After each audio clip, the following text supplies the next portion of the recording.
देता हूं, लिखो आप लोग डेप्रिसिएशन। अब डेप्रिसिएशन चैप्टर तुम लोग का आसान हो गया। तो मेरे किताब में बहुत सारे सम्स हैं, लेकिन अब वो सम अप्लीकेबल नहीं है। मैं बताऊंगा आपको कि कौन कौन सा पोर्शन अप्लीकेबल नहीं है। ठीक है, उसमें सम्स तो होंगे 20-25 सम्स, लेकिन आधे से ज़्यादा सम्स कट जाएंगे उसके अंदर से। इसलिए तुम लोग के लिए फ़ायदा हो गया। इन न्यू सिलेबस में नवंबर 2019 के अंदर इसको हटा दिया गया है। तो मैं बताऊंगा कौन कौन सा मेथड हटाया गया जब मैं पढ़ाऊंगा तब।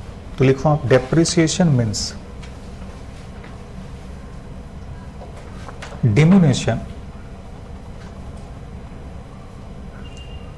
in the value of assets.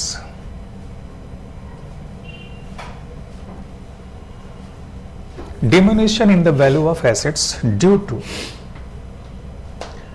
wear and tear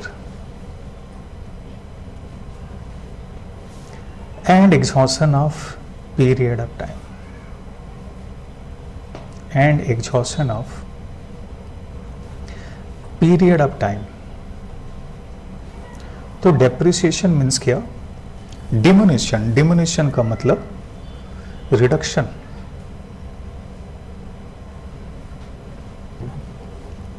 in the value of assets due to क्या? Wear and tear. ये देखो हमारा मशीन है और ये बटन है, मैंने स्टार्ट बटन दबा दिए। ठीक है सर, मैंने स्टार्ट बटन दबा दिए, चालू हो गया। तो मशीन जब चलेगा तो क्या घर्षण हो रहा धीरे धीरे, यानी धीरे धीरे खत्म हो रहा। हम भी तो खत्म हो रहे। हम लोग भी कौन है? डेप्रिसिएबल ही है। 100 साल मैक्सिमम लाइफ, 100 ईयर्स का हम लोग जनरली काउंट करते हैं एज एन इन्वेस्टर। इन्वेस्टर्स का जो देखा जाता है सेफ्टी लेवल, हम लोग इसी मान के चलते हैं कि 100 साल उम्र होगा एक आदमी का। तो जिसका लाइफ लिमिटेड है वो डेप्रिसिएट होगा। कुछ गड़बड़ हुआ? जिसका लाइफ लिमिटेड है वो निश्चित ही डेप्रिसिएट होगा, राइट? तो सर डेप्रिसिएशन का मतलब पर्पस क्या, वो मैं बताता हूं आपको। ये जैसे ये मशीन है 1 लाख रुपए का और इसका लाइफ 5 साल है। अच्छा, सबसे पहले कौन सा एक्सपेंडिचर है बताओ? ये जो मशीन आपने खरीदा, ये कौन सा एक्सपेंडिचर है? Capital expenditure. मैंने एक्सप्लेन किया था पिछले टॉपिक में। This is capital expenditure. ये कौन सा एक्सपेंडिचर है? वो कैपिटल एक्सपेंडिचर है जो बेनिफिट आपको देगा मोर देन 1 अकाउंटिंग ईयर के। It provides benefit for more than 1 accounting year. It provides benefit for more than 1 accounting year.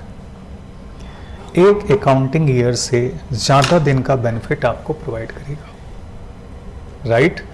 तो मैंने आपको बताया था कि जो प्रॉफिट एंड लॉस अकाउंट है वो एक दिन सबको खा जाएगा। देखते हो पीएल अकाउंट का मुंह कितना बड़ा है, ये किसी को छोड़ता नहीं है। किसी को तो एक साथ खा जाता है और किसी किसी को तोड़ तोड़ के खाता है। जैसे अगर कोई सामान चावल दाल होता तो एक ही बार में घुसेड़ लेते हैं हम लोग। रसगुल्ला छोटा वाला हो तो एक ही बार में डाल लेते हैं, लेकिन लड्डू अगर बड़ा हो तो थोड़ा थोड़ा कुतर कुतर के खाते हैं, क्योंकि एक साथ खाएंगे तो मर जाएंगे, अटक जाएगा ना गले में। मैं जो बोला समझ में आ रहा है? तो ये देखो पीएल अकाउंट का मुंह कितना बड़ा देख रहे हो, लेकिन ये मशीन घुसेगा नहीं एक साथ में, इसलिए इसको 5 साल में खाएगा। लाइफ कितने साल है? 5 ईयर्स में खाएगा। तो ये बताओ 1 साल में पूरा खा पाएगा क्या? कितना खा पाएगा? 20,000 का। इसलिए हम पीएल में क्या डेबिट करते हैं? डेप्रिसिएशन। तो मशीन कौन सा एक्सपेंडिचर है? Capital expenditure. कितने का है? 1 लाख का। अब बताओ 1 साल के अंदर में नेहा कितना खाएगा? 20,000। तो ये हो गया डेप्रिसिएशन। इसको बोलेंगे हम लोग रेवेन्यू एक्सपेंडिचर, यानी जिसको हम लोग एक दिन में खा लेते हैं वो रेवेन्यू एक्सपेंडिचर है। खाने का मतलब ये नहीं हुआ कि मुंह से खाया जाए, यूज कर लें, आंखों से भी यूज कर लें। टेलीविजन चला रहे हो आप, 10 साल टीवी चलता है, तो हम लोग कितने साल में खाते हैं उसको? 10 साल। चीज़ें क्लियर है ना हम जो बोलना चाहते हैं? लेकिन 5 स्टार लाते हैं तो एक ही दिन में चट कर जाते हैं। चीज़ समझ में आ रहा है कि नहीं आ रहा है? क्लियर हो रहा है? ये डेप्रिसिएशन का मतलब जिसको खा जाएंगे वो रेवेन्यू एक्सपेंडिचर है। और जिसको भी मैंने खाया नहीं है कैपिटल एक्सपेंडिचर है। यानी जो जिंदा है कैपिटल एक्सपेंडिचर है, जो मर गया है यस इसका मतलब ये कौन सा पार्ट है? एक्सपायर्ड पार्ट है। कितना पार्ट है? एक्सपायर्ड पार्ट है। हम लोग अपना बर्थडे मनाते हैं, बड़ा खुश होते हैं, हकीकत क्या 1 साल एक्सपायर्ड हो गया, राइट? मैं 47 का होऊंगा ये जनवरी में, तो मुझे खुशी मनाने की जरूरत नहीं है क्योंकि 1 साल निकल गए, अब रिमेनिंग ईयर्स बचे, बड़ा मनाते हैं, yes yes happy birthday, right? समझ में आ रहा है कि नहीं आ रहा? आते हैं सर, रिमेनिंग कितना बचा सर? 80,000। तो ये क्या है? Capital expenditure. इतना दिन जिंदा है, यानी कि जिस तारीख को हम बर्थडे मना रहे हैं उसमें से -1 हो गया है, यानी अब रिमेनिंग लाइफ इतनी है। और बड़ा खुश है कि मतलब मेरा एक निकल गया अगला। चीज समझ में आ रहा है कि नहीं आ रहा? 80,000 का कैपिटल एक्सपेंडिचर है। अब मैं अगला साल फिर डेप्सन चार्ज करूंगा, तो मेरा डेप्रिसिएशन अगर SLM है तो 20,000 है। ये क्या हो गया बोलो? Revenue expenditure. और जो 60,000 हो गया वो क्या हो गया?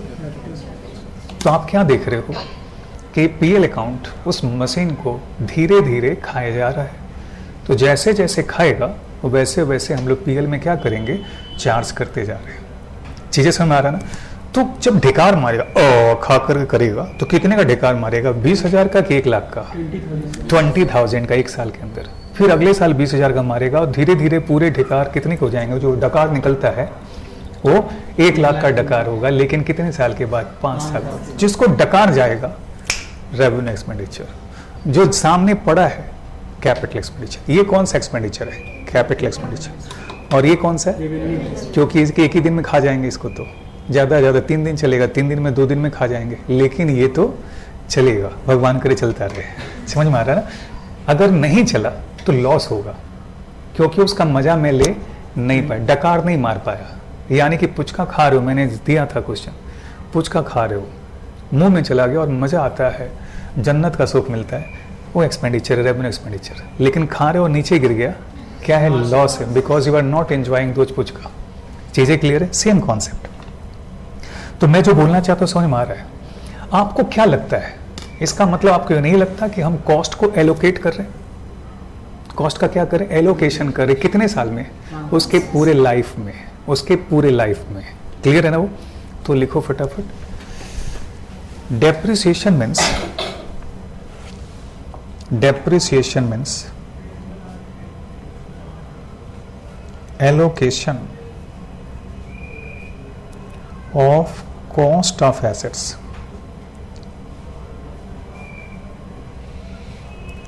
cost of assets after deduction of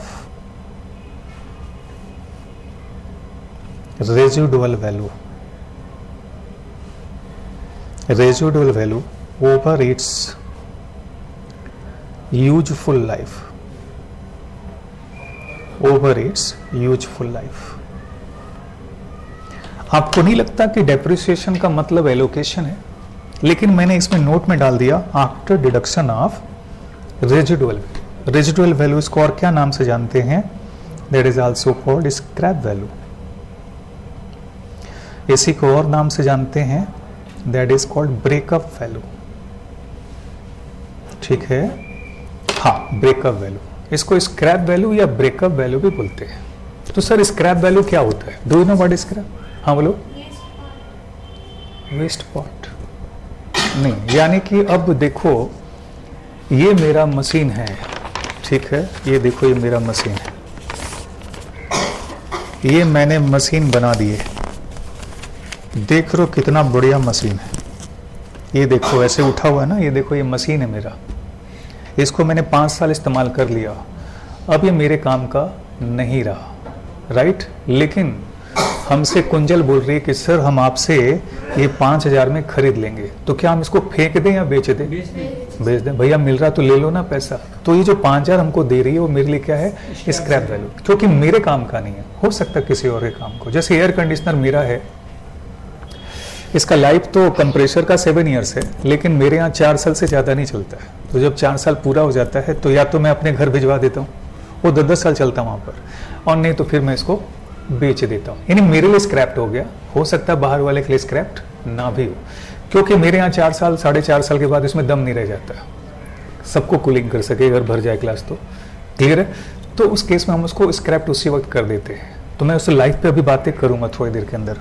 क्या समझ में आ गया स्क्रैप? स्क्रैप वैल्यू का मतलब कि मैंने मशीन का जितना इस्तेमाल करना था इस्तेमाल कर लिया, अब वो मेरे काम का नहीं है। फिर भी अगर उसका पैसा मिल रहा है तो हम उसको बेच करके पैसा वसूल कर लेंगे। That is called residual value या स्क्रैप वैल्यू। क्लियर है? लिख लो आप लोग। स्क्रैप वैल्यू मीन्स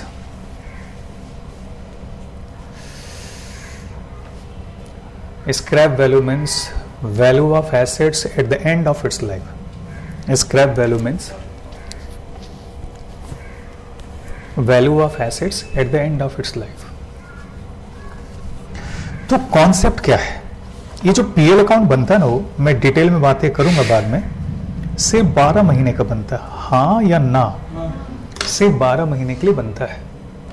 जैसे आपका कोई किताब आपका कोई किताब हो जो आपको फाउंडेशन में भी काम आ जाए और सीए इंटर में भी काम आ जाए, या 11-12 में आप पढ़े हो, तो कुछ ऐसे किताब जो क्लास 11 में भी चल रहे हैं और 12 में भी चल रहे हैं। इसका मतलब आपने किताब 500 रुपये खरीदा, लेकिन चला कितना साल? 2 साल। तो एक साल में कितने का पड़ा आपने? 250 का। दूसरे साल में कितने का पड़ा? 250 का। तो खर्चे को डिस्ट्रीब्यूट करो। इसका मतलब हम लोग मैचिंग प्रिंसिपल पढ़े थे, मैचिंग कॉन्सेप्ट याद है ना? जो रेवेन्यू अर्न करते हैं उसके करस्पॉन्डिंग में जो खर्च करते हैं उसको हम लोग क्या बोलते हैं? मैचिंग कॉन्सेप्ट बोलते हैं। हमने डिस्कस किया था। क्लियर है आप लोग को?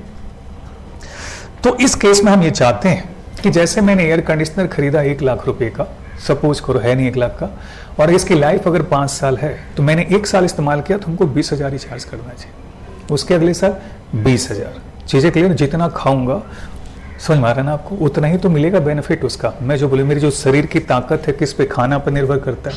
जितना खाना खाएंगे उतना ही ताकत मेरे को क्या होगा? अचीव होगा। लेकिन हम कितना खाएंगे? जितनी मेरी औकात होगी।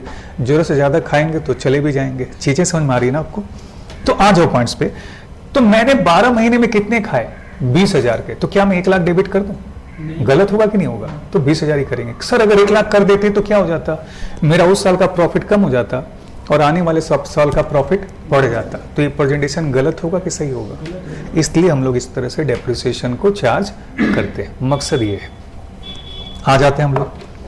अब क्वेश्चन आता है कि सर यूजफुल लाइफ का मतलब क्या? सर कोई और लाइफ भी होता है? हाँ सर, लिखो। लाइफ का मतलब 2 लाइफ है। लाइफ का मतलब यूजफुल लाइफ है और दूसरा फिजिकल लाइफ है। ध्यान आपको इतना ही देना हो कि आप किसी भी मशीन को मशीन की तरह ना देखो, आप सिर्फ बनिया की तरह देखो। डोंट थिंक इट्स ए बोतल, थिंक मैंने बोतल कितने में खरीदा और ये बोतल कितने दिन चलेगा। आप मशीन को इंजीनियर की तरह मत देखो, अकाउंटेंट की तरह देखो। आपका हर जगह अकाउंट्स का व्यू आना चाहिए। ये बेंच को बेंच की तरह मत देखो, बढ़ई देखेगा, कारपेंटर देखेगा। हम इसको देख कितने का है और कितने दिन चलेगा, तो मेरे लिए इस साल में कितना होगा, ये नजरिया होना चाहिए आपका। मतलब आप हर आदमी अपने अपने नजरिए से सामान को देखता है। एक आर्टिस्ट होता है, अपने तरीके से देखता है, इमेजिनरी मूवमेंट में चला जाता है। हम लोग आकाश भी देखते हैं तो सोचते हैं उसमें से क्या कमा लेंगे पैसा। वो जो सूर्य ग्रहण लगा उसको भी दिखा के पैसा लोग कमा रहे थे, देख रहे थे। कोई यूट्यूब में कमा रहा था, कोई जो बैठ करके वहां कमा रहा था। ध्यान देना, सूर्य ग्रहण को जो जानता है वो अपने नजरिए से देख रहा है। कोई आर्टिस्ट है या उसको अच्छा लगता है तो एंजॉय कर रहा है उस चीज को। और जो टेलीविजन चैनल वाले वो पैसा कमा रहे हैं अगला। तो आपका नजरिया क्या है? अकाउंटिंग का नजरिया। आप पैसे की बातें करना। एसी मत देखो, एसी का ठंडा हवा मत देखो, एसी में कितना खर्चा लगा और कितने दिन तक हमको बेनिफिट देगा, सिर्फ ये देखो। पंखा मत देखो, ये कितने का पंखा है और कितने दिन मेरे को सुख देगा, सुकून देगा, उतना ही देखना। उससे ज्यादा आपका दिमाग लगाना नहीं। आप इंजीनियर नहीं हो ना, आप साइंटिस्ट हो, आप कुछ नहीं हो। आप कौन हो? अकाउंटेंट हो। तो आपका नजरिया भी क्या होना चाहिए? अकाउंटिंग। तो आप अपना व्यू अकाउंट्स के नजरिए से दोगे, ध्यान रहेगा आपको। तो मैंने बोला यूजफुल लाइफ और फिजिकल लाइफ क्या है समझना। यूजफुल लाइफ का मतलब जितना दिन वो मशीन मेरे लिए यूजेबल है, और फिजिकल लाइफ का मतलब हो सकता है जिंदगी उसकी ज्यादा हो। मैं जो बोला नहीं समझ में आया? चलो मैं थोड़ा सा मीन बातें कर रहा हूं, खराब बातें कर रहा हूं। हर आदमी की एक उम्र होती है। ये देखो दादाजी कोई काम की नहीं जब हम लोग छोटे होते हैं, ये फैक्ट है। देखो अब मैं बनिया की तरह दिखा रहा हूँ एज ए इमोशनल पर्सन, ठीक है, आप भी समझते हो सबका ही कदर है। तो जब छोटे होते हम, मेरे नाना जी से मैं पैसा मांगा करता था, मुझे देते थे, बोलते थे पैर दबाओ तो हम इतना पैसा देंगे, और मैं दबाया करता था, मुझे पैसा मिला करता था। एक समय आया, उम्र उनका ढलता गया, मेरा उम्र भी बढ़ता गया, एक समय आया कि कुछ कर ही नहीं सकते, अब क्या मांगेंगे। तो उनकी फिजिकल लाइफ तो है, बट यूजफुल लाइफ खत्म हो गई, हाँ या ना। तो ये बताओ हम लोग यूज कब, अगर बनिया की तरह सोचो, एक इंसान की तरह सोचो तो अलग बात है, तो आप उस नजरिए से मत देखना मैं क्या समझाना चाहता हूँ। क्योंकि हम लोग क्या पढ़ रहे हैं, अकाउंट्स पढ़ रहे हैं, यानी पक्का बनियागिरी कर रहे हैं। बनियागिरी में बोलता है काम का चीज रखो, नहीं तो ये पेन चल रहा है, रखे हैं, ये पेन नहीं चल रहा है, क्या करेंगे, उठा के कूड़ा में फेंक देंगे। समझ में आ गया ना चीज। तो ये बताओ कि ये मशीन की लाइफ 10 साल है, लेकिन मेरे काम का 5 साल है, तो मैं कितने दिन तक यूज करूंगा, 5 साल, उसके बाद उठाकर फेंक दूंगा। तो ये बताओ कि जो खर्चा 1 लाख का लगा है, मुझे इसकी लाइफ भले 10 साल है, मेरे काम का 5 साल है, तो मुझे कितने साल में रिकवर करना है, तो हम कितने साल में बांटेंगे, 5 साल। तो जनरली फिजिकल लाइफ क्या होता है, यूजफुल लाइफ से बड़ा होता है, लेकिन डेप्सन किस साल में चार्ज करेंगे, यूजफुल लाइफ में। क्योंकि मेरा टारगेट, मान लो इसकी फिजिकल लाइफ 10 साल है, लेकिन मेरे काम का कितने साल है, इसका मतलब इसका पूरा खर्चा हमको 5 साल के अंदर क्या करना है, वसूल करना। अगर वसूल नहीं होता है तो फिर ये मशीन कोई काम का नहीं है। जैसे ये मशीन मैंने खरीदा है, ये 40,000 का होगा, एप्सन का है 37-38, ये 28-30,000 या ऐसे कुछ, हमको ध्यान नहीं आ रहा है, जितने का भी मशीन मैंने खरीदा है। लेकिन इसकी लाइफ कितनी है, 3 साल है। इसका ट्यूब जो है ना, बल्ब है, वो खत्म हो जाता है, 10,000 आवर्स इसकी लाइफ है। जैसे वो बल्ब खत्म होगा, बेकार हो जाएगा। अगर मैं बल्ब खरीदने जाऊँ तब तो कोई नया टेक्नोलॉजी आ जाता है, तो फिर लालच हो जाता है, जो नया टेक्नोलॉजी लगा लें, तो 3 साल के बाद ये वेस्ट है। इसका मतलब कि इसका जो पैसा है 30,000 या जितना रुपया भी, हमको कितने दिन में रिकवर करना है, 3 साल में। भले इसकी लाइफ 5 साल, उससे मेरे कोई फायदा नहीं है, उसके बाद का लाइफ रहेगा, टिम टिम करके जलेगा। सर ठीक से दिखाई नहीं दे रहा है, तो फायदा क्या, ऐसा प्रोजेक्टर हम रखना पसंद नहीं करेंगे। चीजें समझ में आ रही ना। तो जब तक मेरे काम का है मैं रखूंगा, जिस दिन मेरे काम के नहीं उठा के बाहर कर दूंगा। चीजें समझ में आ रही है। तो बोलो मुझे इस अमाउंट को, यानी कि 30,000 का ये सामान है, तो मैं 5 साल में बांटू कि 10 साल में। सर हमको मजा 5 साल आएगा, बेनिफिट मुझे 5 साल मिलेगा, ये 6वें साल में तो बूढ़ा हो जाएगा जो मेरे काम का नहीं होगा, तो मैं तो 5 साल इस्तेमाल करूंगा। क्लियर है ना, 100% रियलाइजेशन हो रहा है, महसूस हो रहा है। तो लिखो आप लोग, generally physical life is greater than useful life.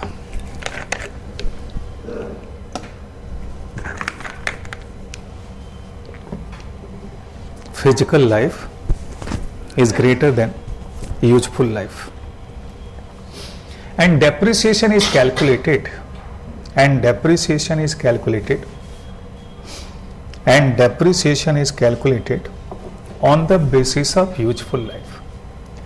Depreciation is calculated on the basis of useful life. Depreciation is calculated on the basis of useful life. तो फिजिकल लाइफ के आधार पे नहीं करते, किस आधार पे करते हैं, यूजफुल लाइफ पे। एकदम क्लियर है। अब मान लो कि मशीन का जो कॉस्ट है वो 1 लाख रुपया है, और इसकी फिजिकल लाइफ 10 ईयर्स है, और यूजफुल लाइफ 5 ईयर्स है। अच्छा ये जो यूजफुल लाइफ है आपको कैसे पता चलता है, वो नहीं मिला, मिल चुका है, कंसिडरेशन दे दिए, हमको लगा हम नहीं दिए, सॉरी यार, हमको ध्यान में नहीं था, हम लिख दिया करेंगे। ले लीजिए, बेकार गया, कोई बात नहीं। चलो आ जाओ, तो अगले दिन देंगे फिर आगे का फिजिकल। अच्छा तुम लोग को दे दिए थे कंसिडरेशन का, हमको लगा कि लास्ट नोट दिए तो टेस्ट लिए तो उसी हिसाब से हम दे दिए। तो फिजिकल लाइफ 10 ईयर्स है, और यूजफुल लाइफ कितना साल है, जल्दी बोलो, 5 ईयर्स। तो बोलो डेप्रिसिएशन किस आधार पर निकालेंगे, यस यूजफुल लाइफ के आधार पर। क्लियर है। अच्छा ये बोल रहा है कि 5 साल खत्म हो गए, और ये मशीन का स्क्रैप वैल्यू, कुंजल ने बोला कि सर मैं आपको 10,000 दे दूंगी, क्या आप ये मशीन दे दोगे हमको। हमने बोला यार अच्छा है, हम तो सोचे थे 54 नहीं मिलने वाला, तुम 10,000 दे रही है, थोड़ा कम बोलती तो भी दे देते, लेकिन अब तुम दे रही है तो उससे कम में नहीं देंगे। इसने बोला ठीक है, तो बताओ मेरा कॉस्ट ऑफ मशीन कितना हो जाएगा? 90,000। यस, यानी मेरा कॉस्ट सिर्फ कितना होगा? 90,000। रियलाइजेशन हो गया ना? इसका मतलब कि पीएल कितना खाएगा? 90,000 खाएगा, क्योंकि उसकी वैल्यू कितनी है मेरे लिए? 90,000, क्योंकि मुझे 10,000 तो मिल जानी है। क्लियर है? आ जाओ सर। तो ये मीनिंग समझ में आ गया? तो इसके अंदर मेथड ऑफ डेप्रिसिएशन में आपने पढ़ा होगा, एक बार लिख लो फटाफट कौन कौन से मेथड ऑफ डेप्सन है। इसके थ्योरी बहुत सारे हैं, मैं डिस्कस करता रहूंगा धीरे धीरे बीच बीच में। पहला मेथड है आपका स्ट्रेट लाइन मेथड, आपने पढ़ा होगा, पढ़ा है ना आप लोगों ने? स्ट्रेट लाइन मेथड, या इसको बोलते हैं हम लोग ओरिजिनल कॉस्ट मेथड।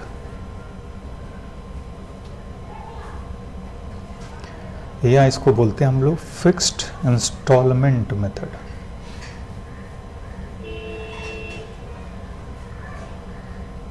दूसरा आपने पढ़ा होगा रिटेन डाउन वैल्यू मेथड।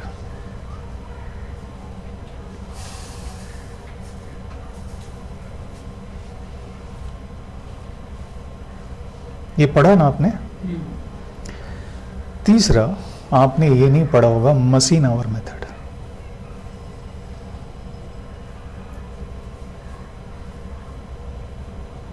चौथा machine our method, production unit method.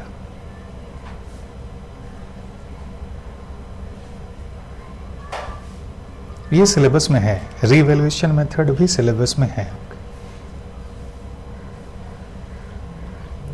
Mileage method भी है। अभी क्या क्या हटाया है मैं वो भी लिख देता हूं, मेथड्स तो ध्यान रहेंगे आपको। सिंकिंग फंड मेथड को इन लोगों ने हटा दिया। सिंकिंग फंड मेथड सबसे बड़ा था और सबसे रेलेवेंट था, इसको इन लोगों ने हटा दिया, क्योंकि आधा से ज़्यादा क्लास सिंकिंग फंड ले लेता था, इसको इन लोगों ने हटा दिया। इंश्योरेंस पॉलिसी मेथड,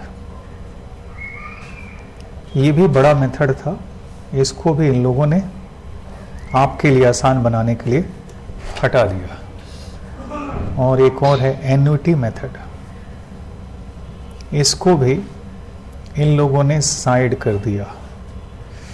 ये जो तीनों था और एक और था provision for depreciation and repair, इन तीन चीज़ों को, चार चीज़ों को इन लोगों ने हटा दिया है। तो जो आपका नया स्टडी मैट होगा उसके अंदर इसको हटाया गया होगा, और अगर आपको पुराना प्रिंट मिला होगा तो अब हटाया जा चुका है। ये सारे मेथड्स आपको पढ़ने नहीं है। नंबर 6 माइलेज मेथड, ये माइलेज मेथड है,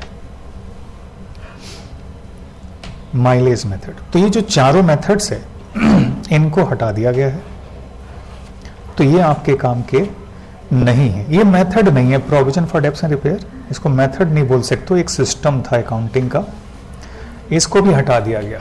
तो अगर आपको पुराना प्रिंट मिला होगा ना वो, तो ये चार चीज़ें आपको पढ़ने की ज़रूरत नहीं है, क्योंकि नवंबर में ही हटाया गया। ठीक है, तो हमको सिर्फ यही मेथड्स पढ़ने हैं। आपको straight line written down value वैसे भी आता है, इसके साथ एक चीज़ और पढ़ना होगा इसमें अंदर, change of method of depreciation. ये भी आपके सिलेबस में अब है, ये शायद आपने क्लास 11 में नहीं पढ़ा होगा, ये नया ऐड हो जाएगा। लिख लो आप लोग, change of method of depreciation आपके सिलेबस में है। और एक और चीज़ है, अकाउंटिंग का जो प्रोसीजर है, अकाउंटिंग प्रोसीजर के अंदर में जो अलग अकाउंटिंग है वो है प्रोविजन फॉर डेप्रिसिएशन। ये सिलेबस में है, आपने पढ़ा होगा शायद प्रोविजन फॉर डेप्रिसिएशन, पढ़ा आपने प्रोविजन फॉर डेप्रिसिएशन, ये सिलेबस में था। प्रोविजन फॉर डेप्रिसिएशन ये अकाउंटिंग टेक्निक्स, ये मेथड ऑफ डेप्रिसिएशन नहीं है, क्या है? Accounting technique. तो हम लोग को क्या पढ़ना है? Straight line, WDP, machine hours, production unit, revaluation, mileage. यानी हम लोग को सिर्फ अब 6 मेथड पढ़ना, ये सारे मेथड को इन लोगों ने साइड कर दिया है। ठीक है, आओ। तो भाई स्ट्रेट लाइन मेथड में क्या था आपने पढ़ा होगा, कि हम डेप्रिसिएशन किस पे कैलकुलेट करेंगे, ऑलवेज ऑन ओरिजिनल कॉस्ट, याद है ना आपको। तो लिखो आप लोग SLM। बीच बीच में थ्योरी बहुत सारे आएंगे जो मैं डालता रहूंगा। Straight line method, under this method amount of depreciation is calculated on original cost of assets,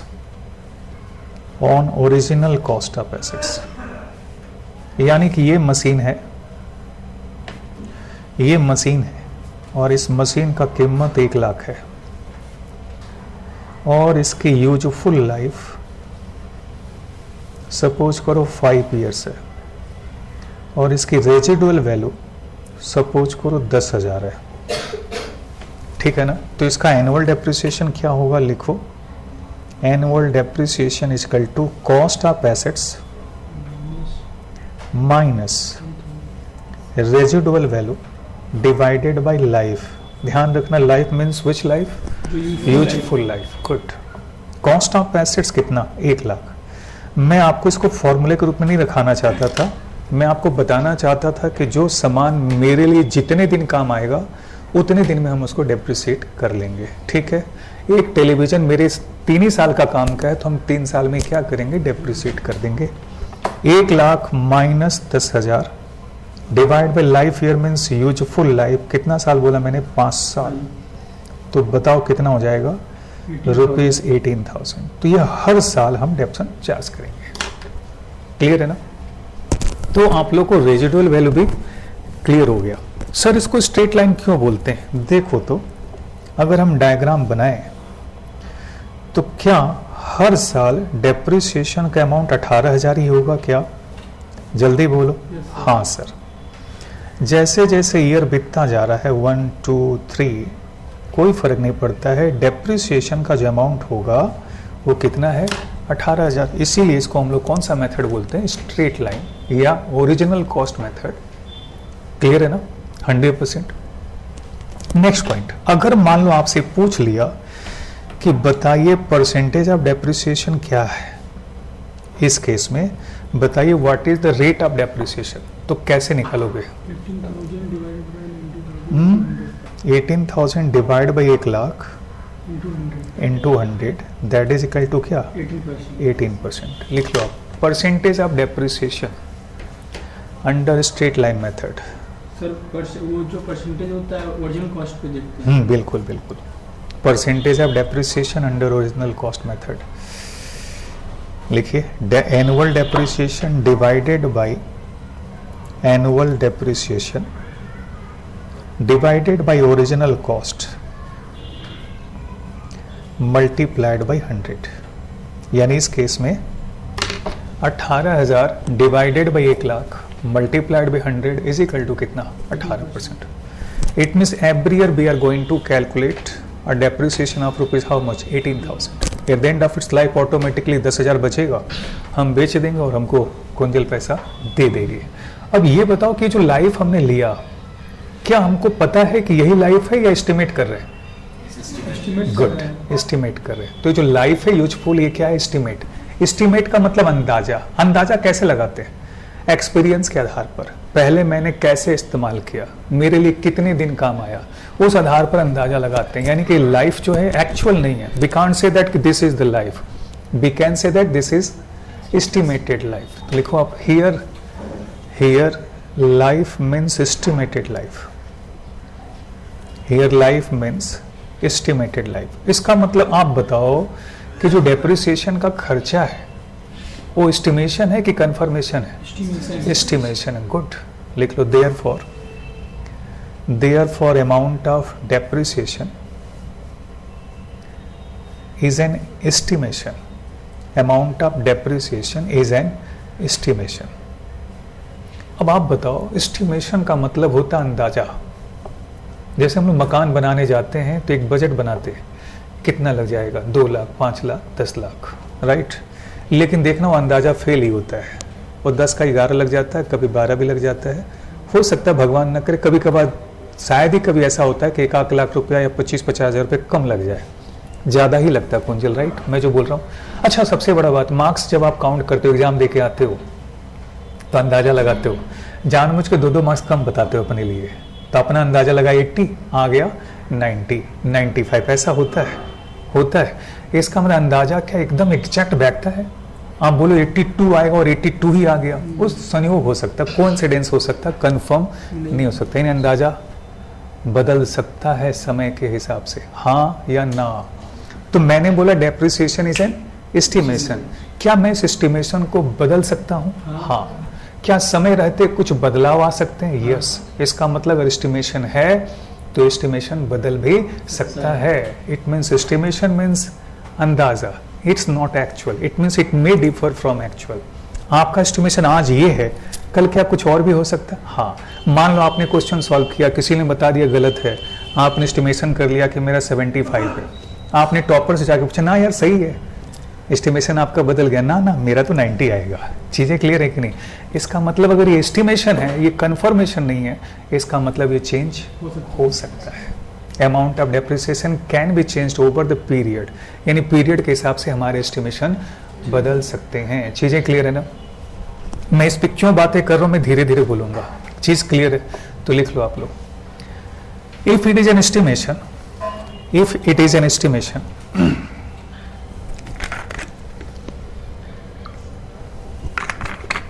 it means it can be changed it means it can be changed over the period, it can be changed over the period। Period के हिसाब से इसके अंदर बदलाव होना लाजमी है। ऐसा हो सकता है कि फ्यूचर में चेंज आ जाए। क्लियर है सर? 100% पक्का समझ में आ रहा है? सर क्या बदलाव आ सकता है? अच्छा, मैं मानूं कि आपको एक आइडियाज है डेप्रिसिएशन का, मतलब आपने पढ़ा है, स्ट्रेट लाइन मेथड आपको आता है, तो थोड़ा रेंज ऊपर लेके जाऊंगा, क्योंकि उसी रेंज पे नहीं रहूंगा, क्वेश्चंस भी करेंगे, थोड़े रेंज ऊपर लेके जाएंगे। क्लियर है? तो मैंने आपसे जिक्र कर ली कि सर ये एस्टिमेशन है, ये एक अंदाजा है, तो इसके बदलाव हो सकते हैं over the period of its life. तो एक एग्जांपल देता हूं, लिखो एक बार। कॉस्ट ऑफ मशीन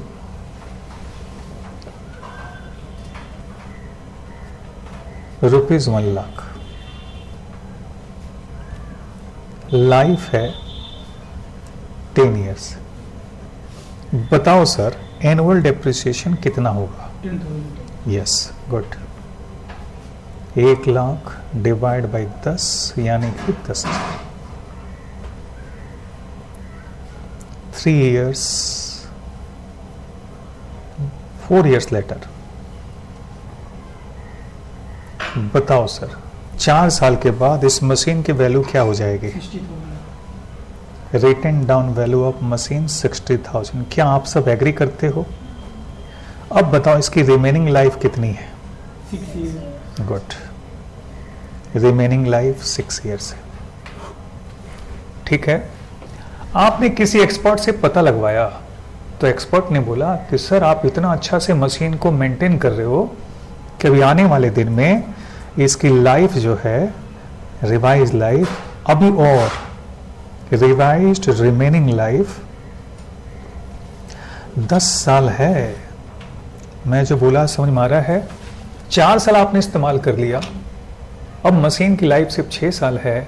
आपने इंजीनियर को बुलाया और उसने देखा, उसने बोला सर क्या कमाल का आप मशीन मेंटेन करके रखते हो सर, इसकी लाइफ 6 नहीं 10 साल अभी भी है सर, आप आराम से 10 साल चला सकते हो। तो बताओ मुझे इस 60,000 पे डेप्सन कितने साल में चार्ज करना चाहिए? 10 साल में। तो क्या करेंगे? Now amount of depreciation is equal to, amount of depreciation is equal to 60,000 divide by 10 is equal to rupees how much? 6,000। Depreciation के अमाउंट को बदल देंगे। तो मैंने बोला अंदाजा बदल सकता है समय के हिसाब से, क्योंकि डेप्रिसिएशन सिर्फ अंदाज लगा रहे हो, तो इसका मतलब पर्सन टू पर्सन निर्भर करता है।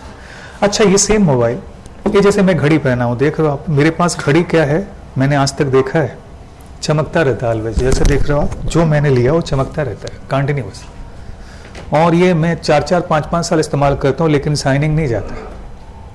और कुछ लोग होते हैं कि उनको घड़ी दे दो तो 6 महीने के अंदर देखो एकदम कचड़ा बना के चारों तरफ दाग लगा हुआ है, एकदम गंदा है। समझ मारे कि नहीं आ रहा है मैं जो बोल रहा समझ मारे? इसका मतलब पर्सन टू पर्सन निर्भर करता है। करता है। 1 साल 1.5 साल में घड़ी भी खराब हो जाता है। मेरा 20-20 साल चलता खराब नहीं होता। अभी पुराना वाला घड़ी गोल्ड जो घड़ी है वो पड़ा हुआ है। तो मैं कहने का मतलब क्या, वो पर्सन टू पर्सन में निर्भर करता है, यानी आप मशीन को कैसे हैंडल करते हो उस पर भी निर्भर करता है। तो डेप्रिसिएशन का बचत हो सकता है उसके अंदर में, हाँ या ना? तो जिस जिस फर्म के लिए जिस तरीके से उसका इस्तेमाल होगा उस तरीके से हम डेप्रिसिएशन का क्या करते हैं, कैलकुलेशन करते हैं। ये कोई जरूरी नहीं कि हर कंसर्न के लिए यही अमाउंट होगा। क्लियर है मैं जो बोल रहा हूँ? ये फील आ रहा आपको? तो इसका मतलब अब डेप्रिसिएशन कितना चार्ज करेंगे? 6000। नोट लिखो। If life of assets is revised, if life of assets is revised, amount of depreciation shall also be revised. Amount of depreciation shall also be revised. तो आपने यहां देखा ना, वो पहले डेप्सन का अमाउंट कितना था? 10 और अब कितना हो गया? 6000। तो क्या उसका लाइफ रिवाइज होगा? तो अमाउंट ऑफ डेप्रिसिएशन भी रिवाइज होगा? हाँ सर, बिल्कुल रिवाइज होगा। क्लियर हो गया? ये लाइफ का रिवीजन यानी कि प्रोस्पेक्टिवली रिवाइज होगा। कैसा रिवाइज होगा? प्रोस्पेक्टिवली। अब मैं आता हूं एक पॉइंट और पे। आप जब मशीन खरीदते हो, ये मशीन है, ये मशीन आपने परचेज किया, सपोज करो नेहा 50,000 रुपया में, ये आपने परचेज कर दिया, ठीक है, ला दिया मशीन। लाने के लिए यानी कैरेज का खर्चा लग गया, कैरेज का 2000 रुपया लग गया। कैरेज के बाद इंस्टॉलेशन का खर्च लगा, इंस्टॉलेशन में 3000 रुपया लग गया। तो बताओ मशीन का कॉस्ट कितना दिखाओगे? यस, 55,000। इसका मतलब कि जितने भी खर्च होंगे मशीन को यूज करने के पहले या यूजेबल बनाने के लिए, वो सारे खर्चे मशीन के साथ क्या करोगे? जोड़ दोगे। अच्छा, एक और बात, आपने लाने के बाद इंश्योरेंस करवा दिया इसका, इस मशीन का, और मशीन का insurance premium, annual insurance premium जमा करना पड़ा 3000 रुपया, ठीक है। तो अब कितना लोगे आप? मशीन का कॉस्ट कितना लोगे? एनुअल इंश्योरेंस प्रीमियम आपका 3000 लग गया, तो टोटल मिला के कितना लोगे मशीन का कॉस्ट? 52, 55,000, ये 3000।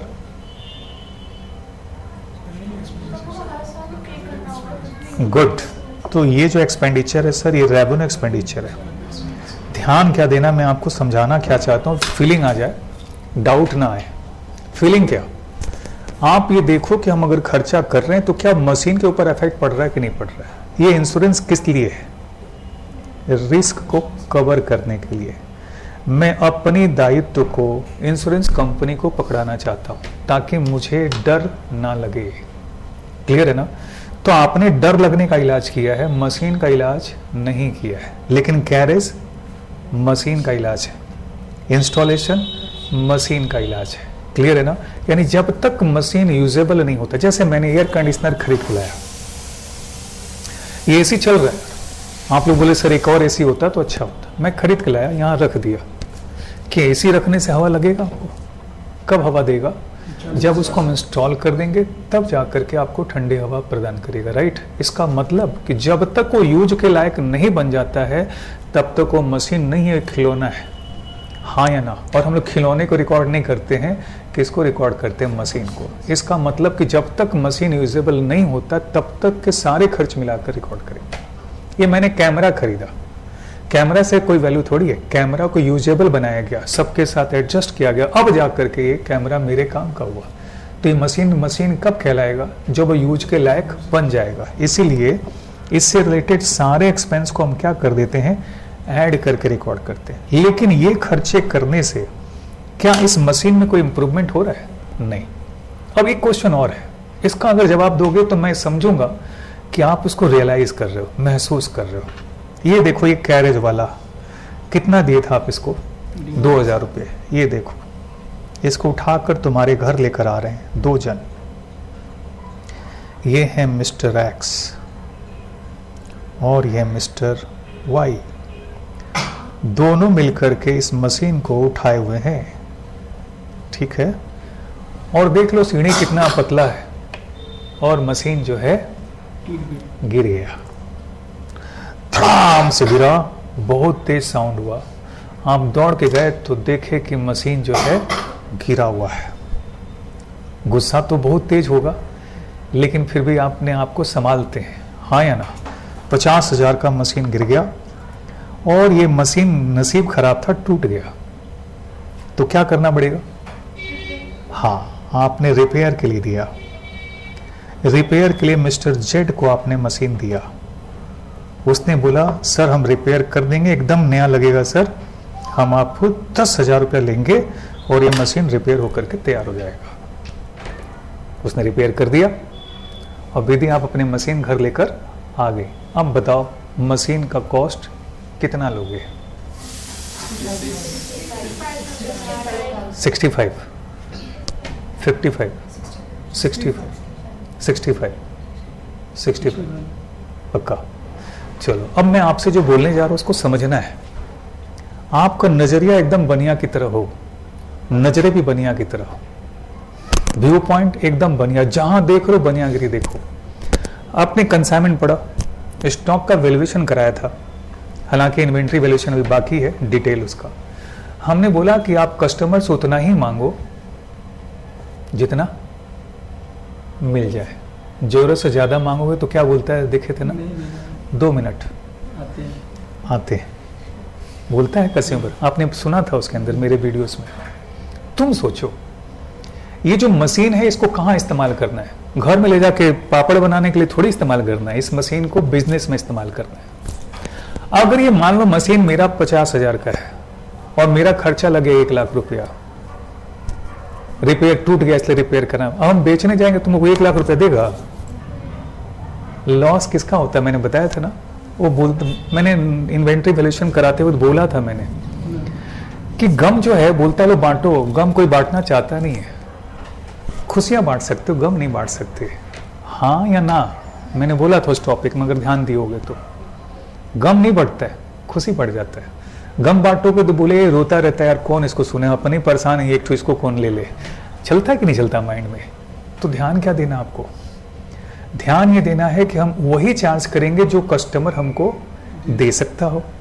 ये मशीन की आपने जो 10,000 रुपये खर्च किए, क्या इससे मशीन का वर्थ पहले से बढ़ गया कि वही है?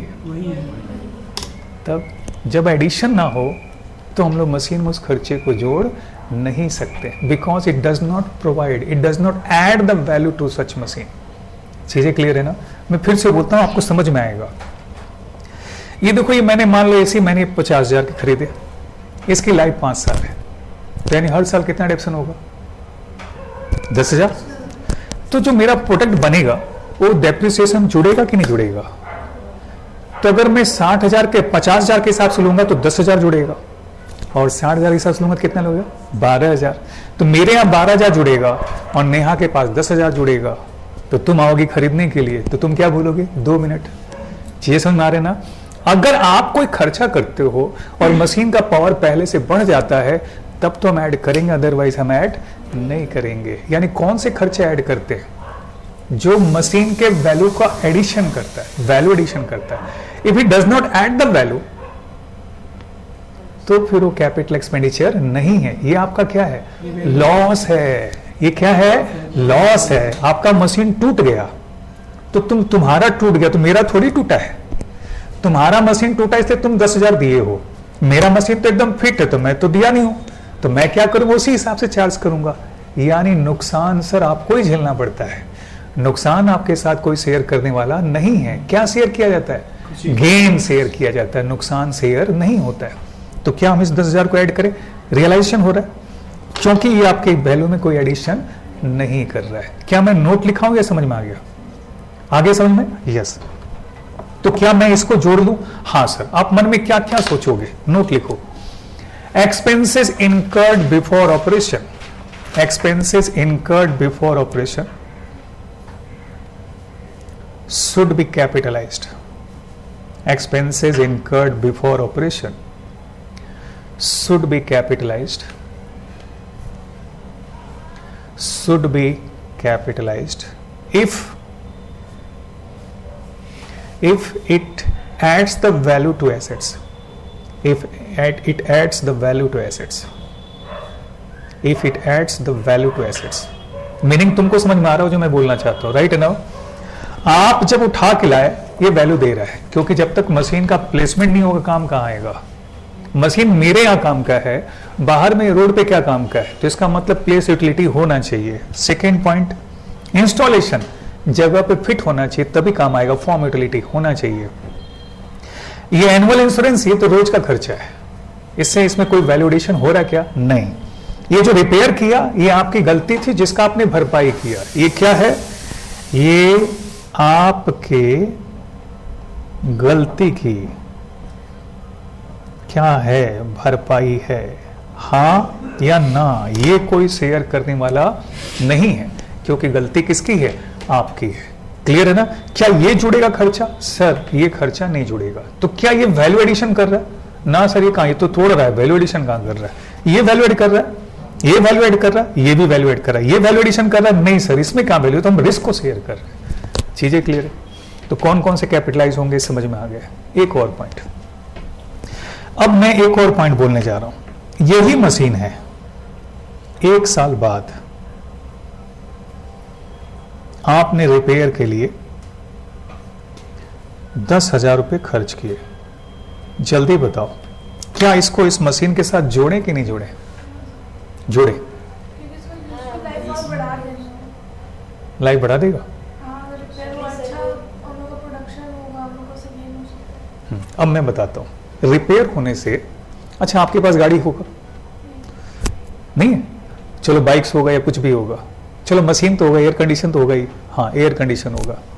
क्या उसको हमेशा मेंटेन कराते हो? जैसे मेरा है बंदा जो मंथली आता है वो साफ करके जाता है, अगला आपके यहाँ जाता होगा. तो क्या जो एयर कंडीशन पहला नया नया लाए थे उसके आने के बाद क्या उससे एफिशिएंसी इसकी और बढ़ गई कि उतनी है? उतनी ही रहती है. नया बोलेगी, नहीं समझे? आपने एक एयर कंडीशन खरीदा 1.5 टन का ऐसे, जैसे मेरा 1.5 टन का ऐसे है, बंदा आया और साफ किया, तो क्या 2 टन का हो जाएगा कि उतना ही रहेगा? तो कहाँ कुछ बढ़ा?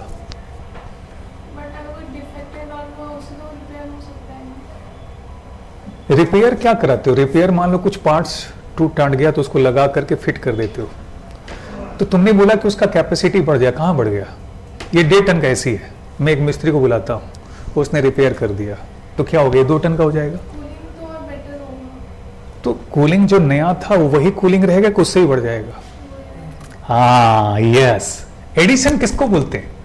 अगर मेरे अंदर कुछ और ऐड हो जाए, जैसे ये मकान है, मैंने इसके ऊपर एक और मकान बना दिया, ऊपर मैंने उसके ऊपर और बना दिया, इसी को मैं रगड़ रहा हूं, दिन भर कलर कर रहा हूं, तो क्या फर्क पड़ने वाला? कोई फर्क नहीं पड़ने वाला. तो क्या वैल्यू एडिशन हुआ? नहीं. Addition means what? Addition means you are adding something. जैसे आप डेप्शन पढ़ रहे हो और वो जो डेप्रिसिएशन ही पढ़ते, एडिशन हो ही नहीं रहा, कैपिटलाइजेशन कहां से होगा? आपने डेप्शन पढ़ लिया, रेक्टिफिकेशन पढ़ लिया, बिल ऑफ एक्सचेंज, ये एडिशन है. बोले सर क्या पढ़े? डेप्शन पढ़े, फिर डेप्रिसिएशन, फिर डेप्रिसिएशन, ये क्या है? तो एडिशन कहां हुआ? तो डेप्रिसिएशन हो गया. मैं जो बोला समझ मारा कि नहीं आ रहा? यानी अगर इसकी कैपेसिटी 1.5 टन की है तो इसकी कैपेसिटी 1.5 टन से अगर 2 टन हो गया तो कैपिटलाइज होगा. जैसे स्कूटर आप देखे होंगे, कई लोग देखे हैं, मैंने मोटरसाइकिल चलाते हैं, किसी किसी लोग ऐसा चलाते हैं कि दुनिया जान जाती है कि ये स्कूटर चला रहा है अगला, जैसे कि कान दबा लो लेते. मैं जो बोला समझ मारा कि नहीं आ रहा? और अगर जो लोग रिपेयर कराते रहते हैं ऐसे कि अब पता ही नहीं चला कब निकल गया. हाँ या ना? इसका मतलब अगर आप मेंटेन करोगे, अच्छी लाइफ दो अपनी जिंदगी में. देखो अगर एक्सरसाइज करो, खाना अच्छा खाओ, तो आप फिट रहोगे, अच्छी जिंदगी जियोगे, और नहीं करोगे तो भी जियोगे, मर मर के जियोगे. चीजें समझ आ रही ना? लेकिन जो भगवान ने दिया उस रिसोर्स में अब एडिशन होने वाला नहीं है. 2 ही हाथ रहेंगे, 2 ही कान रहेंगे, नाक इतने ही रहेंगे. ये नहीं कि मेहनत करके नाक एक ठोर जोड़ लेंगे, हाथ एक ठोर जोड़ लेंगे, ऐसा ऐड होने वाला नहीं है. तो हम लोग की कैपिटलाइजेशन नहीं होने वाली. चीज समझ में आ रही ना आपको? मैं जो बोलना चाहता हूं समझ में आ रहा है? तो कैपिटलाइजेशन कब होगा मशीन का? आप मन में सोचोगे क्या मशीन पहले से तेज हो गया? ना, वो तो रिपेयर पे वही है, नया मशीन से कहां तेज होगा, तो कैपिटलाइज नहीं होगा। हाँ, अगर आपने कोई 5 डलवा दिया और जिसकी वजह से ये 2 टन का हो गया, क्या करोगे? कैपिटलाइज करो। इसका बेस्ट एग्जांपल कंप्यूटर आप देखियो, तो जो रैम होता है उसके हिसाब से उसके कॉन्फ़िगरेशन बढ़ते हैं। आपके में 4 GB का रैम है, आपने उसी में फिर निकाल के नया 4 GB लगा दिया, क्या फर्क पड़ा? कुछ नहीं, 4 GB निकाल के 8 GB लगा दिया, क्या है? एफिशिएंसी बढ़ गई। क्या कैपिटलाइज करेंगे? हाँ। तो आपको ये समझना होगा, मैं आपको ये नहीं बोलता ये ऐड कर दो ये लेस कर दो, नहीं, क्यों कर दो? आपको रियलाइजेशन हो जाए तो परमानेंट होगा। क्या है? आपने सोचा हाँ सर अगर 4 GB निकाल के 8 GB आप डाल दोगे तो उसकी लाइफ बढ़ेगी, तो नहीं, उसकी कैपेसिटी क्या होगी? बढ़ जाएगी। मेमोरी कार्ड डाल देते हैं हम लोग, मान लो 128 GB का मेमोरी कार्ड डाल दिया तो स्टोरेज कैपेसिटी क्या होगी? बढ़ जाएगी। इसको हम लोग क्या करेंगे? कैपिटलाइज करेंगे। अब मान लो उसमें से 5 GB का डाला हुआ निकाल के 5 GB फिर डाल दी, तो क्या फर्क पड़ा? उसमें कुछ हुआ ही नहीं, दिमाग उतने का उतना ही रह गया, कोई फर्क पड़ा ही नहीं। चीजें समझ में आ रही ना? तो कैपिटलाइज कब करना है? अगर वो खर्चा होता है, उससे उसमें कोई फर्दर एडिशन होता है तो कैपिटलाइज करना, otherwise shall be treated as revenue expenditure. तो क्या क्या मन में सोचोगे जब भी आप खर्च करते हो? पहला सोचो, क्या मशीन का लाइफ बढ़ गया? क्या नंबर 1 क्वेश्चन पूछो, नहीं बढ़ा। क्या उसका एफिशिएंसी बढ़ गया? क्या नहीं बढ़ा। क्या उससे कॉस्ट रिडक्शन हो जाएगा? जैसे एग्जांपल देता हूं, आपने एक कार खरीदा और उसके अंदर पेट्रोल इंजन है, आपने पेट्रोल इंजन निकाल करके डीजल इंजन डाल दिया, तो क्या पहले से खर्चा कम हो जाएगा? हो जाएगा ना, डीजल कम लगेगा। इसका मतलब डीजल खर्चा का कैपिटल एक्सपेंडिचर है। क्लियर है? अब पेट्रोल इंजन निकाल के पेट्रोल इंजन डाल दो तो क्या होने वाला है? कुछ नहीं। कैसा एक्सपेंडिचर? रेवेन्यू। तो आप 3 सवाल पूछोगे, राइट? ये नोट लिख लो। Expense incurred after operation,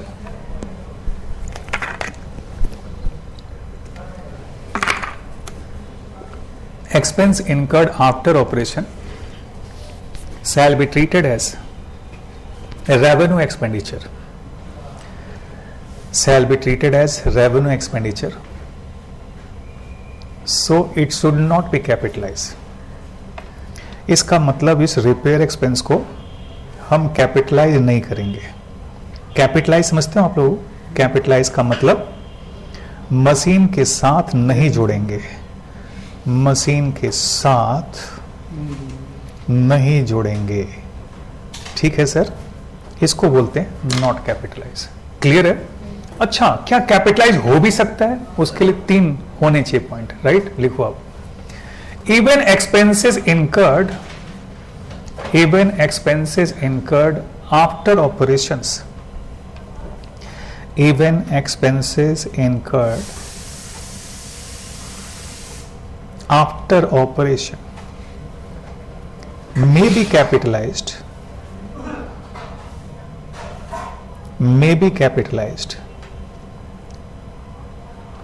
if any of the following condition is fulfilled।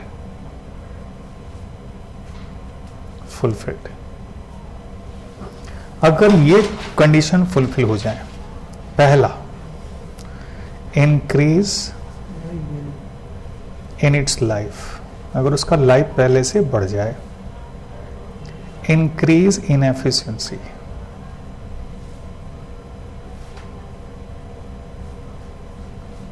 तीसरा, कर्टेलमेंट ऑफ कॉस्ट।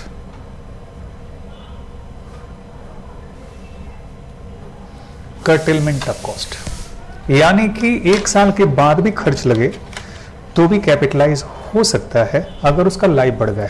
जैसे आपने एसी में रिपेयरिंग कराया और उस रिपेयरिंग कराने से पहले उसका लाइफ 5 साल था, अब लाइफ कितना साल हो गया?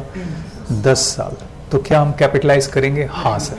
लेकिन जनरल रिपेयर कराने से उसका लाइफ बढ़ता नहीं है। अगर लाइफ बढ़ाना है तो उसमें कुछ नया ऐड करना पड़ेगा। जैसे कंप्यूटर है, उसमें सॉफ्टवेयर डाल दिए, चलने लगा अपने आप से। जो सॉफ्टवेयर था वही निकाल के ऑपरेटिंग सिस्टम कभी करप्ट हो जाता है तो उसको ऑपरेटिंग सिस्टम को फिर से क्या कर देते हो? लोड कर देते हो। क्लियर है? 100% ये पॉइंट्स है। यानी जब तक उसका एफिशिएंसी इंक्रीज नहीं होता है तब तक, या उसका लाइफ नहीं बढ़ता है तब तक अपने काम का नहीं है। अच्छा, increase in efficiency, increase in efficiency का मतलब तो जो एसी था 1.5 टन का था, अब कितने टन का हो गया? 2 टन का। मैंने कोई ऐसा पार्ट डाला जिससे इसकी कैपेसिटी 2 टन हो गई, यानी ठंडा पहले से बढ़ गया। तीसरा, कर्टेलमेंट ऑफ कॉस्ट। मैंने बोला कार के अंदर में पेट्रोल इंजन को निकाल करके आपने किसको रिप्लेस कर दिया? डीजल इंजन को। तो क्या ये जो एक्सपेंडिचर है क्या कैपिटल है? Yes sir. लेकिन अगर पेट्रोल इंजन ही डालते तो क्या होता? Revenue expenditure. तो ध्यान ये रखना है कि अगर हम खर्चा कर रहे हैं, अगर उसके लाइफ में कोई इजाफा हो रहा है तब तो हम ऐड करेंगे, अदरवाइज हम लोग उसको ऐड नहीं करेंगे। लाइफ मतलब उसके अंदर कोई इंप्रूवमेंट हो रहा है, अदरवाइज नहीं करेंगे। अगर मैं पहली बार मकान लिया और जब कलरिंग कराया तो ये कैपिटल एक्सपेंडिचर है, लेकिन अब मैं बार बार कलर कराता ही रहता हूँ, हर साल 2 साल के ऊपर कलर कराता रहता हूँ, तो ये कौन सा एक्सपेंडिचर है? रेवेन्यू। क्योंकि इससे हमारा दीवार मजबूत नहीं होने वाला। ऐसा नहीं कि साइज बढ़ जाएगा, चीजें समझ आ रहे हैं, या ऐसा भी नहीं कि इससे कोई बिजनेस बढ़ने वाला। चीजें हजम हो रही हैं, क्लियर है? जैसे और भी कुछ एग्जांपल्स में डिस्कस करता हूँ। सिनेमा हॉल है, आपने रेनोवेट कराए और उस रेनोवेशन से पहले 500 सीट थे, अब 600 सीट हो गए। कौन सा एक्सपेंडिचर? कैपिटल। 500 था, आज भी 500 है। रेवेन्यू एक्सपेंडिचर क्या है सर? कुछ हुआ ही नहीं। हाँ या ना? गेट लगाना पड़ा, एक और गेट बनाना पड़ा, एग्जिट डोर, क्योंकि सरकार ने कहा था कि आपको एग्जिट डोर बनाना ही पड़ेगा। कौन सा एक्सपेंडिचर? रेवेन्यू एक्सपेंडिचर, क्योंकि इससे हमारी कोई कमाई बढ़ने वाली नहीं है। हाँ या ना बोलो? तो आपके मन में बनियागिरी चलती रहनी चाहिए। अगर आपकी बनियागिरी नहीं चल रही है ना तो फिर नहीं समझ में आएगा। आप ये मत सोचो कि मेरा इतना पैसा लग गया, नहीं, पैसा लग गया ठीक है, काम कितना आया। कई बार आप जाते हो बाजार में, कोई सामान खरीद लेते हो, खाने के लिए देखने में बड़ा सुंदर लगता है, खाने के बाद पता चलते। आप देखो, अगर आप स्वीट्स का दुकान बंगालीज के चले जाओ तो बढ़िया मिलता है, लेकिन जो क्या नाम है, नमकीन जो आइटम्स होते हैं ना, कचौड़ी उचौड़ी, वो मेरे को उतना मजा नहीं आता। मैं नहीं बोलता कि मतलब बुरा बनता है, मेरे को उतना मजा नहीं आता, क्योंकि उसमें भी चीनी डाल देता है लोग लेकर के। देखो, हाँ, सब्जी में चीनी डाल करके मीठा वो टेस्ट नहीं आता। हम लोग थोड़ा सा हाँ स्पाइसी खाना चाहते हैं, उसमें चीनी डाला हुआ रहता है, थोड़ा सा ऑड लगता है, तो मेरे को टेस्ट ही नहीं लगता। हो सकता है किसी को टेस्टी लगता है, लेकिन मेरे को मजा नहीं आता।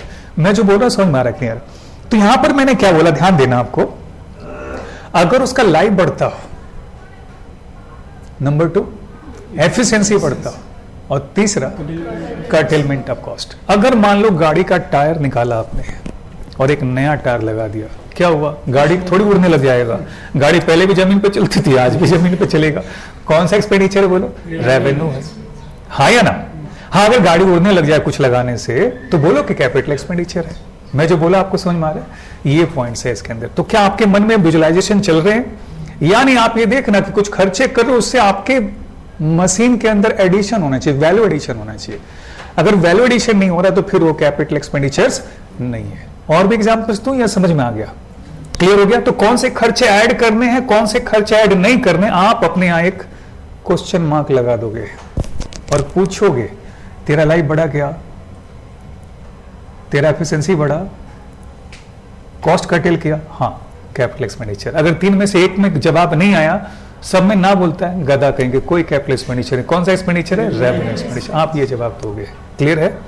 यस। अब मैं आता हूं नेक्स्ट पॉइंट पे।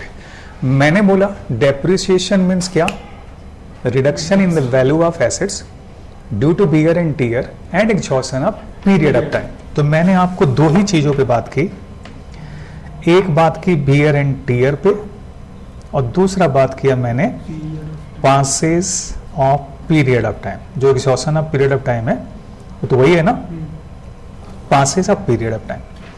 पासेज ऑफ पीरियड टाइम का मतलब क्या बोलता है? मान लो मैं मशीन नहीं चला रहा हूं तो क्या डेप्रिसिएट नहीं हो रहा है?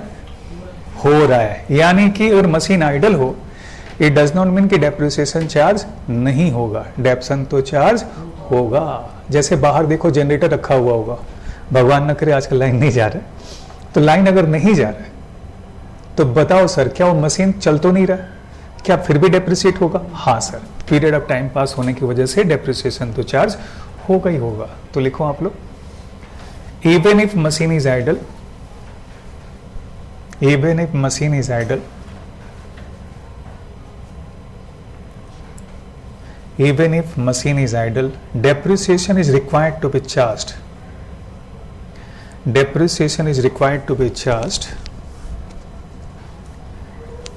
If it started to use, मतलब उसका इस्तेमाल करना शुरू कर चुके हैं, खोल दिए पैकेट खोल दिए, लेकिन कोई काम नहीं पड़ रहा इसलिए आइडल पड़ा है, तो डेप्रिसिएशन चार्ज करेंगे। If it started to use, if it started to use, हाँ मतलब कहना मैं समझे ना, यानी कि आपने मशीन लाया है लेकिन यूज शुरू ही नहीं किया, तब कैसे डेप्रिसिएशन? हाँ, if it started to use, मैंने जनरेटर लाया और उसका भरपूर इस्तेमाल किया, उस पीरियड में बहुत लाइन जाता था, करीब करीब 2008-9 के अंदर में काफ़ी लाइन जाता था, इस इलाके में और ज़्यादा 4-4, 5-5 घंटा, मैं 4-4, 5-5 घंटे क्लास करता था उस वक्त, तो उसके लिए मैंने वो खरीदा था, तो उस वक्त तो इस्तेमाल हुआ ना, अभी इस्तेमाल नहीं हो रहा, तो क्या डेप्रिसिएशन नहीं चार्ज होगा? लेकिन मैंने कोई मशीन लाया और उसको इंस्टॉल ही नहीं किया, तो फिर किस बात का डेप्रिसिएशन? चीज़ें क्लियर है 100%? यानी कि मशीन आइडल होगा तो भी डेप्रिसिएशन चार्ज करेंगे। अच्छा ये बताओ, अगर मार्केट वैल्यू इसका कम हो जाए, जैसे मैंने एसी खरीदा 35 में और साल भर के बाद पता चला कि अब उसका दाम 32,000 है, जैसे मोबाइल हम लोग खरीदते हैं ना, आज खरीद, जैसे मैंने ये मोबाइल खरीदा, जितने में भी खरीद लिया मैंने, मान लो 19,000 में मैंने मोबाइल खरीदा, एक महीना निकलता नहीं इसका दाम आ जाता है 15,000, 16,000, ऐसा वैल्यू हो जाता है, तो मार्केट प्राइस पहले से क्या हो गया? कम हो गया, यानी वैल्यू कम हो गया ना, क्या इसको हम डेप्रिसिएशन बोल सकते हैं? Is it called depreciation? हाँ या ना? श्योर हो कि ना? श्योर है कि नहीं होगा? क्यों? क्योंकि सर ये तो अब मार्केट में जब हम लिए थे तो उसमें मान लीजिए 10,000 था, अभी 8,000 होगा, तो इसकी मतलब पर्सन टू पर्सन ये चेंज हो गया। अब पहले ज़्यादा परचेज करते थे लोग, इसका डिमांड ज़्यादा था इसलिए प्राइस ज़्यादा रखा था। तो सर वो स्टार्टिंग के लिए यूज करना मुझसे तो डेप्रिसिएशन लगेगा नहीं, अब तुम बनिया की तरह सोचो, और बनिया की तरह सोचते वक्त अपने लिए सोचो। बनिया मतलब ही क्या है?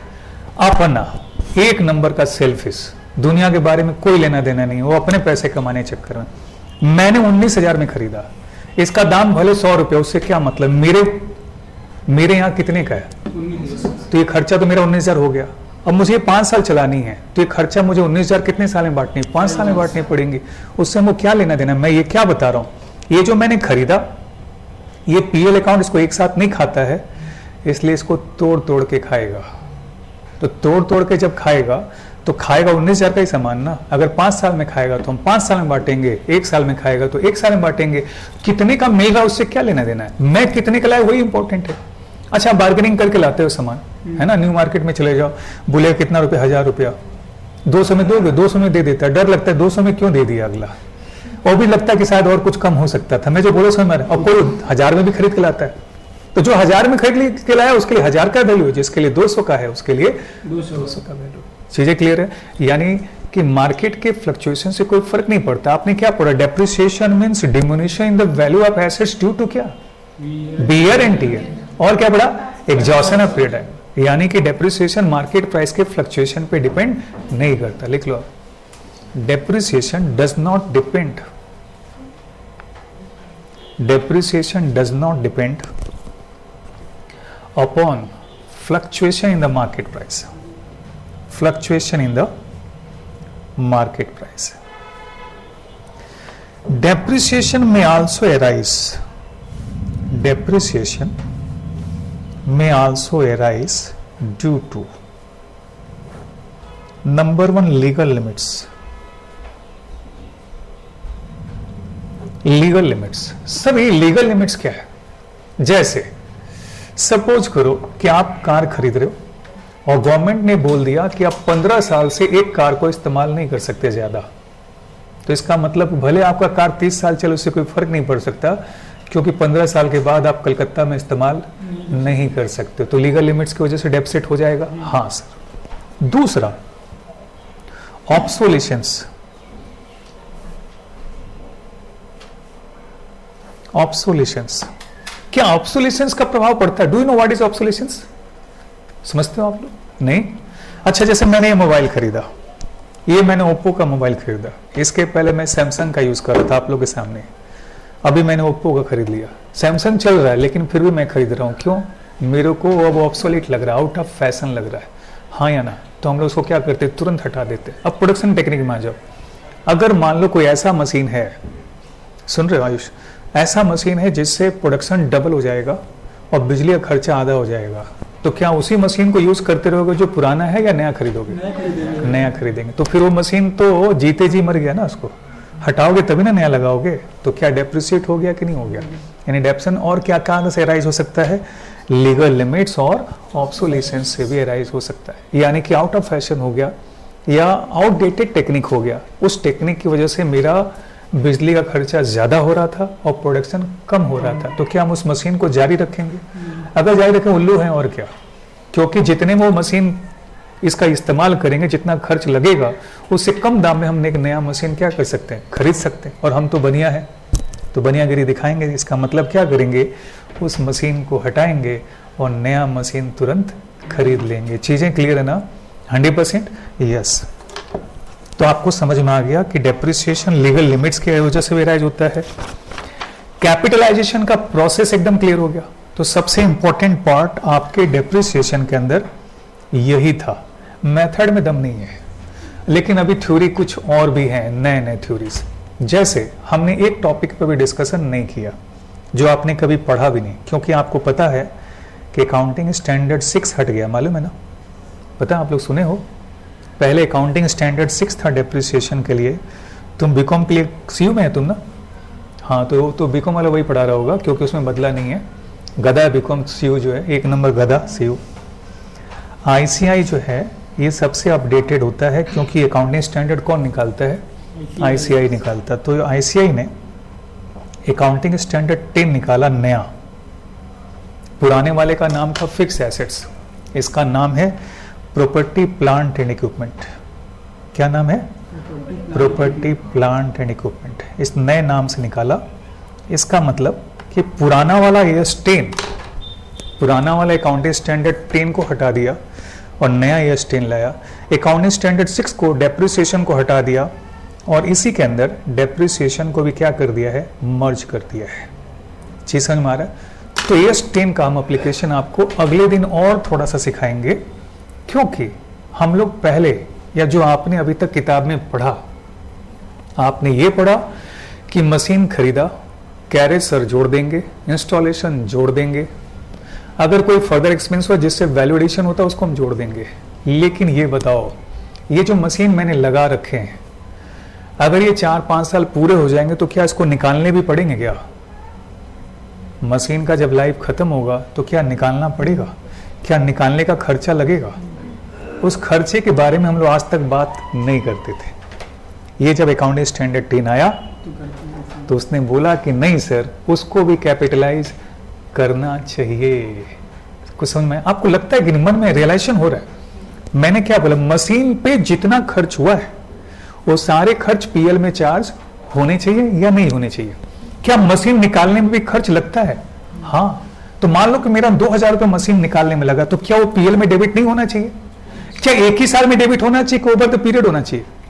ओवर द पीरियड होना चाहिए। तो क्या करते हैं कि मान लो वो मशीन हमने 5 साल के बाद निकाले और 5 साल के बाद मान लो मेरा 3000 रुपया खर्च हो गया, तो हम इसका क्या करेंगे? प्रेजेंट वैल्यू निकालेंगे। क्या निकालेंगे? Present value. आपने पढ़ा है प्रेजेंट वैल्यू? अभी मैथ्स में नहीं कराया गया? अरे अमाउंट, कंपाउंड इंटरेस्ट वगैरह पढ़ाया गया? बीकॉम वाले में है। तो प्रेजेंट वैल्यू पढ़ाओ, V equal to A by I. पढ़ा है सचेज? नहीं? प्रेजेंट वैल्यू समझते हो? चलो मैं बताता हूँ प्रेजेंट वैल्यू। सपोज करो कि आप एक बाइक खरीदने जा रहे हो और बाइक हायर परचेज में खरीद रहे हो, यानी 5 साल में पैसा दोगे तो 5 साल में आपको 2 लाख रुपए देना पड़ रहा है, लेकिन आज खरीदोगे, अभी कैश में खरीदो तो 1 ही लाख देना पड़ रहा है। ठीक है? इसका मतलब कि जो बाइक 5 साल बाद आपको मिलेगी उसकी आज वैल्यू क्या है? 1 लाख है। That is called present value. यानी जो ब्याज का जो पोर्शन है उसको हम लोग क्या कर देते हैं? एक्सक्लूड कर देते हैं। यानी ये पैसा कब लगेगा? 5 साल के बाद। तो इसकी आज क्या वैल्यू होगी? स्वाभाविक है कम होगी, ब्याज के हिसाब से एडजस्ट करके देखेंगे और उसको भी मशीन के साथ क्या कर देते हैं? हम लोग ऐड कर देते हैं। तो ये थ्योरेटिकली आपके लिए एप्लीकेबल है। फाउंडेशन के अंदर प्रैक्टिकल एप्लीकेशन इन लोगों ने नहीं दिया है, लेकिन चाहता है कि आप थ्योरेटिकली जाने कि जो इंस्टॉलेशन को खत्म करने का जो खर्च होता है उसको भी बोल रहा है कि आपको लेना पड़ेगा, हाँ या ना? इस पॉइंट पे मैं अलग से बातें करूंगा, क्योंकि ये बातें आपने कभी सुनी नहीं होगी। क्योंकि पहले क्या था, ईयर 6 डेप्रिसिएशन के लिए था, अकाउंटिंग स्टैंडर्ड 10 फिक्स एसेट्स के लिए था। अब इन लोगों ने ईयर 10 के अंदर क्या बनाया नाम, प्रॉपर्टी प्लांट एंड इक्विपमेंट, इसके अंदर फिक्स एसेट्स और डेप्रिसिएशन दोनों को मर्ज कर दिया। ठीक है, चलो लॉ निकालो।